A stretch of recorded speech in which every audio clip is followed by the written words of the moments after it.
Hi there, welcome or welcome back to the Books R Us. Today we are talking about everything that I read in November. Now, November has been a very good reading month for me in the sense of quality over quantity. I have read a total of 5 books, which might seem like not a lot to a lot of people out there. But I work full-time and I have a family, so I'm pretty proud of what I've read. And the books that I have read this month are actual bangers, so let's run through them together.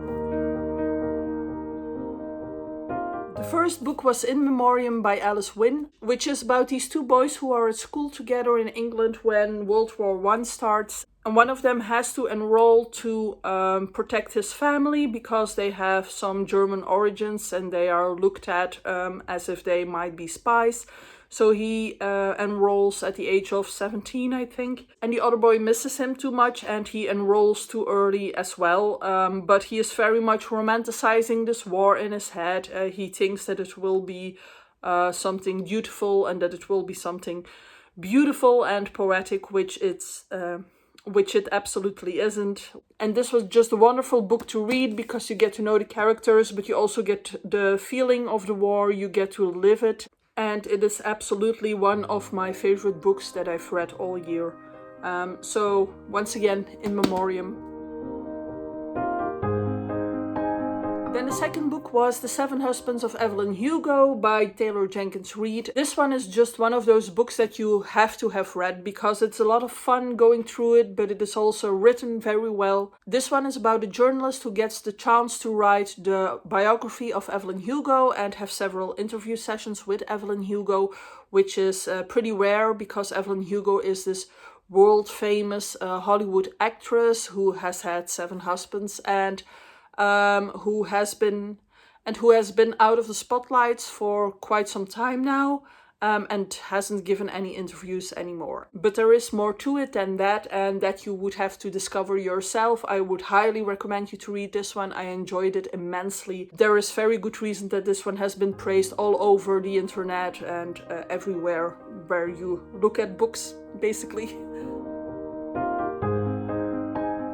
Next, I read A Study in Drowning by Ava Reid. This one is about a girl who studies at university. She would like to study literature, but she is not allowed to because she is a girl, so she is studying architecture instead. And then one day there is this contest to design a house for the family of her favorite author. Her favorite author is deceased, but she very much wants to take this chance to get away from university to visit the house of this famous author and to meet the family and everything.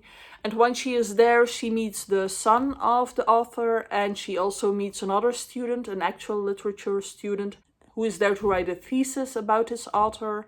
But all her life, this girl has been followed in the shadows of her dreams by the Fairy King. So this whole book is a bit of a Victorian fairy tale, and it walks this line between could it be real or is it not real. And I'll be honest, it took me a while to get into this one, but once I was into this one, I did enjoy it very much.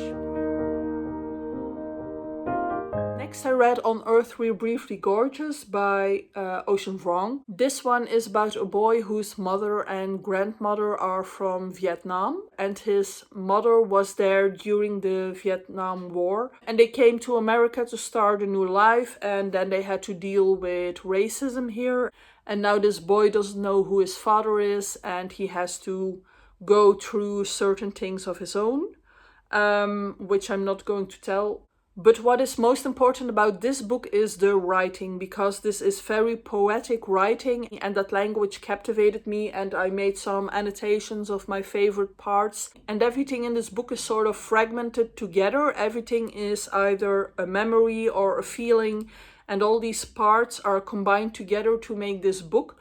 So it sort of reads like a very long poem, almost.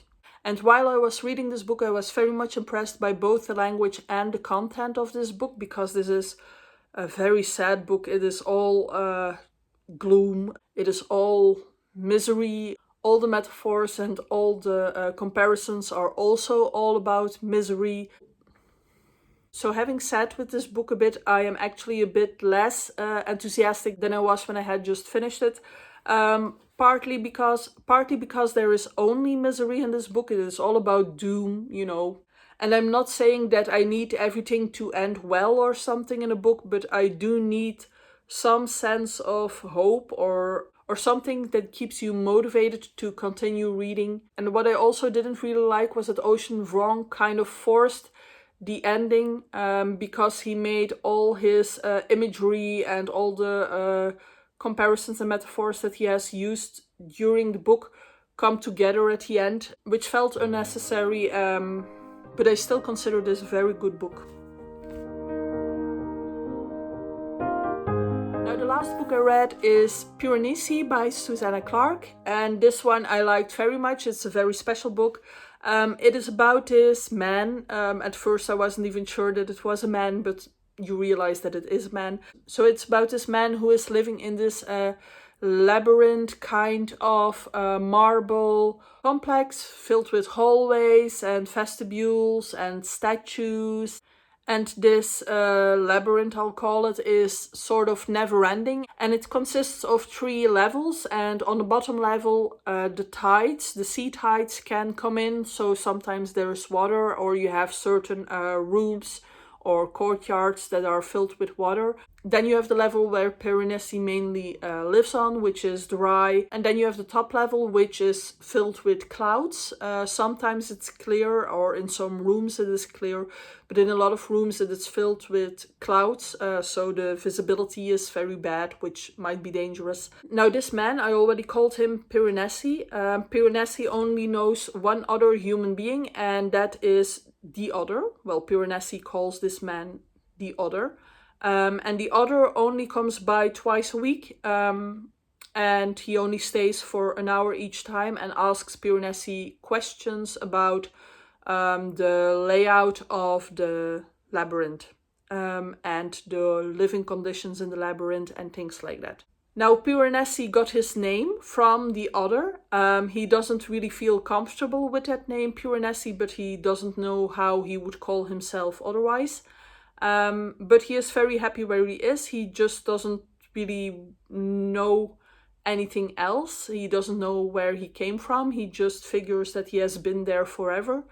But he has these diaries that he is keeping, in which he has figured out his own sort of calendar. He is naming the years after certain events. For example, now we are in the year when the albatross came to the 3rd hole.